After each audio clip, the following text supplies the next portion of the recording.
नमस्कार दोस्तों, आप सभी का स्वागत है एक बार फिर से मेरे इस यूट्यूब चैनल हॉरर स्टोरी भी संजय में।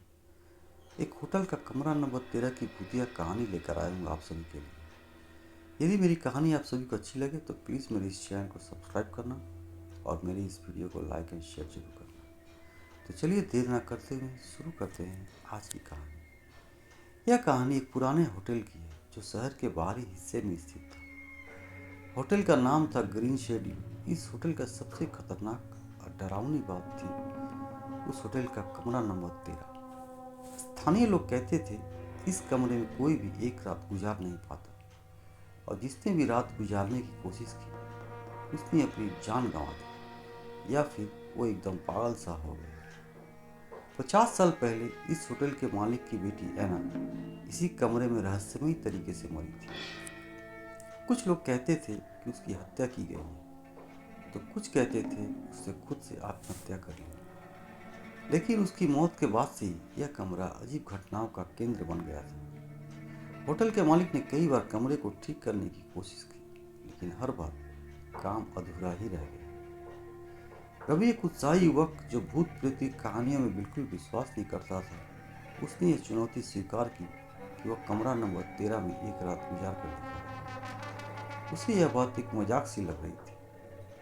होटल के मैनेजर और कर्मचारियों ने उसे बहुत समझाया मगर रवि एक जिद्दी लड़का था, वह यह नहीं माना। रात के 11 बजे रवि ने कमरे में प्रवेश किया। कमरा बहुत साधारण था। एक पुराना पलंग, लकड़ी की अलमारी और एक खिड़की, इससे बाहर का घना जंगल साफ साफ दिखाई दे रहा था। पहले कुछ घंटे तो सामान्य ही बीते लेकिन जैसे ही घड़ी ने रात के 12 बजाए अजीब अजीब घटनाएं उस कमरे में शुरू हो गई।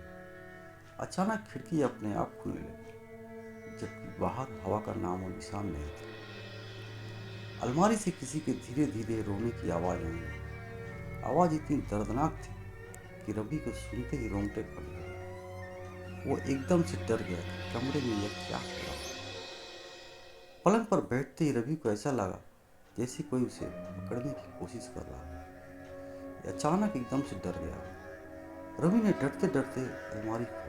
अंदर एक पुरानी तस्वीर थी। वही तस्वीर ऐना की थी।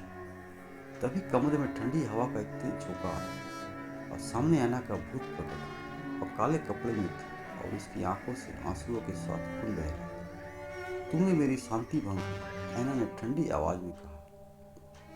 रवि का शरीर डर के मारे कांपने लगा। उसने ऐना से पूछा, तुम्हें क्या चाहिए? ऐना ने बताया कि उसकी मौत के पीछे उसके पिता का हाथ था। वह तभी शांति पाएगी जब उसकी सच्चाई सबके सामने लाई जाएगी।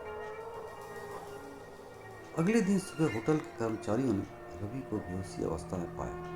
वह पूरी तरह से डर के मारे थर थर कांप रहा था। उसने ऐना के बारे में होटल के सभी को बताया। इसके बाद होटल को बंद कर दिया गया और ऐना की आत्मा को पंडित बुलाकर शांति दी गई। लेकिन कमरा नंबर 13 हमेशा के लिए रहस्य बना रहा। यह कहानी अब भी लोगों को डराती है और बताती है कुछ रहस्य कभी खत्म नहीं होते। तो दोस्तों, बहुत बहुत धन्यवाद मेरा यह वीडियो देखने के लिए। तो चलिए मिलते हैं किसी एक और नई कहानी के साथ, एक नई डरावनी कहानी के साथ। आप लोगों का तो प्यार भरा छोटा सा नमस्कार।